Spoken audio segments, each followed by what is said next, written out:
嘿，大家伙早喽！7月18号星期四，今天还是闷热的夏天。昨天那个6公里跑完有点累，好久没有那么累了，快赶上去年夏末我们合练那个5公里测试了。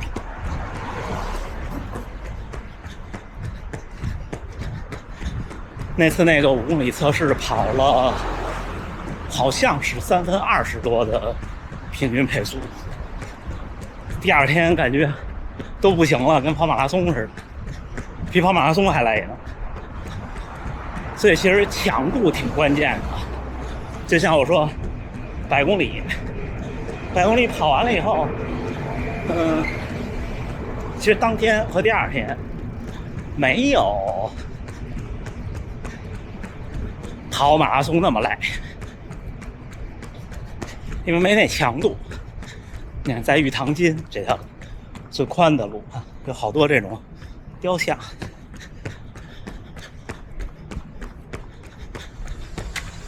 今天在这边绕一圈去大阪城。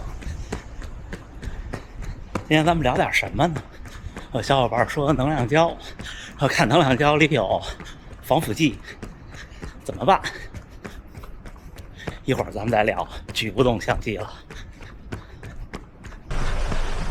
今天的天气太闷了，都快跑不动了，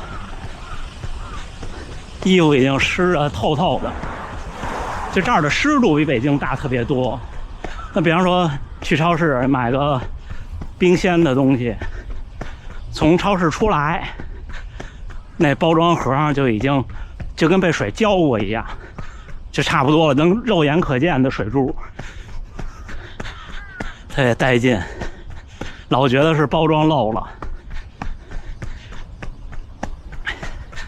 但是今年比去年强多了。去年我记得到夏天的时候我都跑不动，那人就是适应再适应。就像要说这个能量胶，我听过好多对能量胶特别我认为不应该是问题的说法。首先一个，太难吃了，怎么办？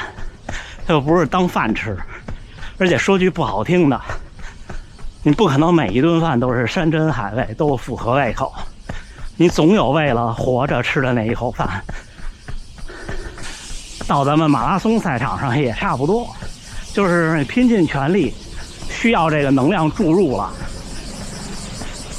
它这个东西，目前人类的发现的好吸收的，肠胃负担小的，能差不多这20-30克提供100多千卡热量的糖，也就做成这样了。风味物质呢，无外乎甜的、酸的，要不然就是巧克力、咖啡的，是不是？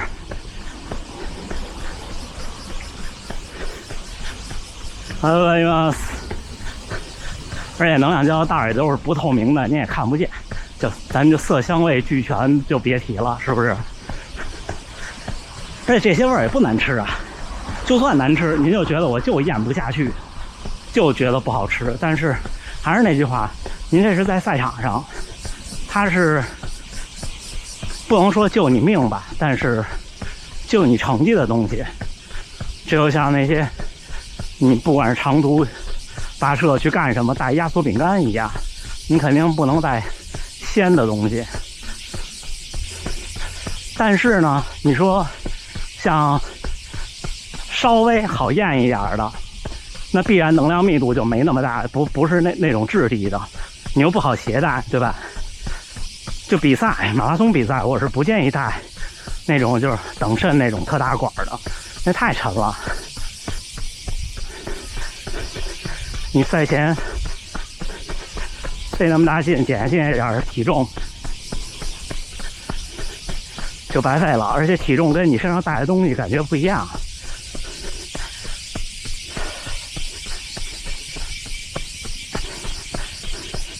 还有一个小伙伴说，怎么看待某品牌能量胶里有那个叫山梨酸钾，还有一个叫苯什么酸钠，防腐剂就是我们常见的防腐剂，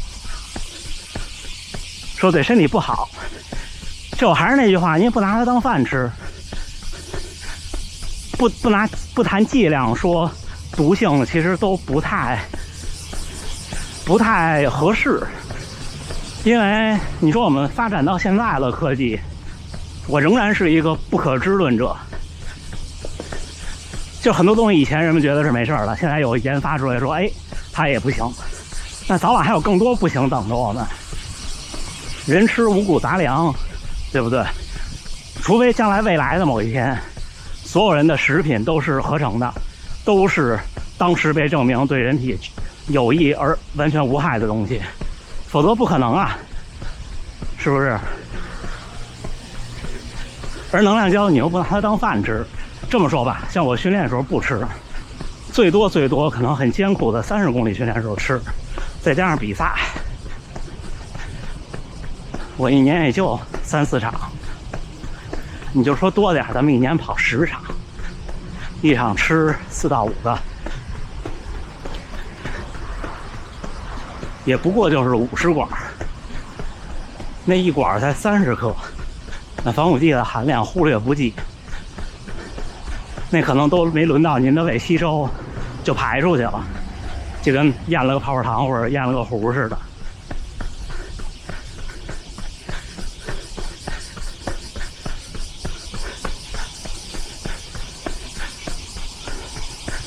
而且就算吸收了，这辈子都这样了，不差这点儿。你看，咱就这么说，咱们先不说空气污染、化学污染，咱就说日常的。那家里原来都有台式机、有电脑，对吧？尤其是北方的小伙伴，那机箱进气口那儿，时间一长都不用时间长，很快就一层灰。那你肺里其实也是这样，只不过呢，它被你那个气管给，要不然代谢了，要不然排出了。排出不了的，那时候你在医院大夫聊天就说，有人你一查，哎，怎么有个小结节呀？那指不定什么时候呛了个什么，他就那样了，就阴差阳错。那你说怎么办？不过有的时候可能这一步想到这儿，有的人也在所难免，因为可能活得比较小心。但是我就劝您一句，看您想要什么，还是这样，就是您要是想要健康的身体，马拉松都是不必要的，您就锻炼轻松跑。您参加一场马拉松，对身体的损害，它修复也是挺大的。虽然说很多时候人们说这种是一过性的，可以修复，但是好些时候出问题就是在破坏跟修复的过程中，它万一没修好呢，或者修偏了，对不对？都一样。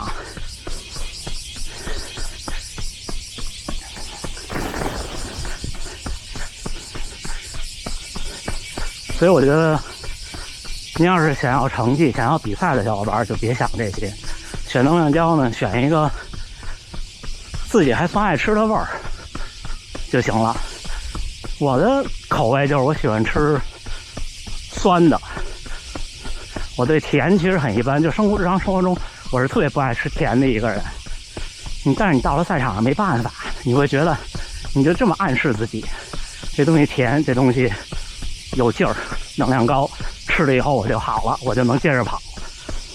那你就想法就不一样了，亦或是可能你还没把自己逼到那个程度。而且吞咽能量胶、消化能量胶也是得练的，我在这方面就不太行，因为我平常不吃，比赛又少。您这次的100公里到后边就是觉得，虽然没怎么吃固体食物，因为我跑了9个小时，按说正常人生活9个小时中间要吃1顿饭了，我觉得吃固体食物没有远没有1顿饭那么多，但是能量胶也就是觉得它下去以后不吸收了，不消化了，那就没办法了。这反而比你不想吃更可怕，那你没有能量来源了，对不对？我们老跟病人说，你不舒服没胃口也得强迫自己吃，不吃不行，对不对？这不都是咱们说的原话吗？是吧？给大家解解心宽。当然可能这么想的小伙伴，我猜应该是少数，是吧？现在看见田中先生又在特别快的跑，昨天真给我累坏了，今天还不太行了。咱们训练后再见，加油加油！哎，7月18号星期四清晨6点58，看这脸上的汗，身上的汗。今天天气特别极限，看着天气预报的气温没多高，但是感觉一下就能挤出水来。第二个训练日21公里，一个半程马拉松，平均配速4分58，心率145。这夏天了，最后跑不动，最后真的跑不动，跟那个100公里跑到最后似的。但是呢，为什么说夏天也不能放弃距离训练？就是这原因，就是有的时候，就像我准备100公里之前跑那几个长的，有时候你就是为了练30公里之后，你就是为了练50公里之后，你就得先跑一个30和50。那这事儿呢，就这么简单，就这么直接，也没什么好的办法。马拉松是个介于耐力和速度之间，甚至是偏速度的一个游戏。对专业运动员来说，马拉松拼的不是耐力，而是42公里之内的速度。其实现在对我来说也是这感觉，就像我那时候跟大家说，半马体会最后冲刺的感觉特美妙，第一次的时候，对吧？半马比较简单，能实现这个目标。全马要年头，但是您相信我，你实现了以后，最后感觉特别美妙。像这次100公里，最后甚至还能冲刺。加油吧，加油吧！谢谢大家聊了能量胶。那一般这种训练我就是只喝水，不吃东西。冬天的话，水都不喝。行，那这么着，先做个小预告，明天是特殊的一期，大家明天关注好吗？然后后天咱们回评论。那这么着，最后还是祝大家能努力生活，健康平安。咱们明天再见。